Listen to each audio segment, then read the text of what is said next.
Ти рудний, йомаю. Оглядос не наш холодос. Найцікавіше тут тільки вино. Я вже не пам'ятаю, що я туди клала.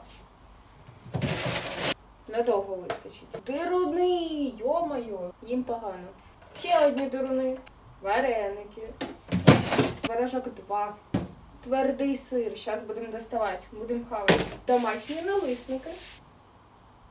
А це вже не моє. Ковбаса. Да. Налисники з Галі балованої. Боже, скільки йому год. Тут щось не відстає. Це шпинат. Взагалі не смачний, свіжий, смачніший.